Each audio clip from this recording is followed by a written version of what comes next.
தளபதி சொந்தங்களா எல்லாருக்குமே வணக்கம். நம்ம தளபதியை எதிர்த்து பேசினா அவங்களோட வாழ்க்கையை சூனியமாயிடும். அதற்கு ஒரு எடுத்துக்காட்டு தான் இந்த ஒரு ஓவியா. ஏன்னா தளபதியை பற்றி எப்போ தவறான தகவல்களை பரப்ப ஆரம்பிச்சோ, தவறான விஷயங்கள் பொய்யான செய்தியையும் வன்மத்தையும் இந்த ஒரு ஓவிய ஆன்டி பரப்ப ஆரம்பிச்சதோ அதோட அது லைஃபே முடிஞ்சு போச்சு அப்படின்ற மாதிரி தான் இருந்துட்டு இருக்கு. அது போதாதுன்னு நம்ம சிஎம் ஆயிட்டாரா, அதுக்கப்புறம் நான் சொல்லி தெரிய வேண்டியதில்லை. ஃபர்ஸ்ட் ஆஃப் ஆல் என்ன நடந்திருக்கு அப்படின்னா, ஓவியாக்கு உண்மையிலுமே நல்ல பேர் தான் இருந்துச்சு. களவாணி படத்தில் நடிச்சிருந்தாங்க. அதன் பிறகு கலகலப்பு இந்த மாதிரி படங்களை நடிக்கும் போது நல்ல பேர் அப்படின்றது ஓவியாக்கு இருந்துட்டு இருந்துச்சு. அதன் பிறகு பிக் பாஸ் போயிருந்தாங்க.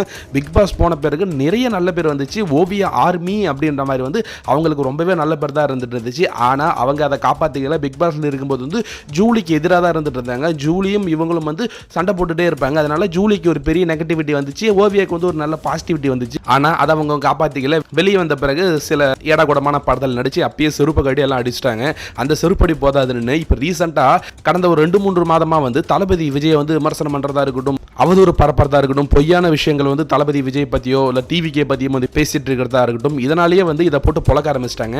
அப்போ ஜூலி கூட சண்டை போட்ட இந்த ஒரு ஓவியா தளபதிக்கு எதிராக பேசிட்டு இருக்க ஜூலி கூட சேர்ந்துட்டு தளபதி விஜய் எதிர்த்து பேசிருந்துச்சு. அப்பயே சாக்கடையோட சேர்ந்து நீ சாக்கடை ஆயிட்ட, அதனால நீ ஒரு சாக்கடை தான் பொறக்க ஆரம்பிச்சிட்டாங்க. அது போதாதுன்னு நம்ம தளபதி விஜய் சிஎம் ஆனதால இப்போ தமிழ் திரையுலகில் இதற்கு பட வாய்ப்புகளே கிடைக்கிறதே கிடையாது.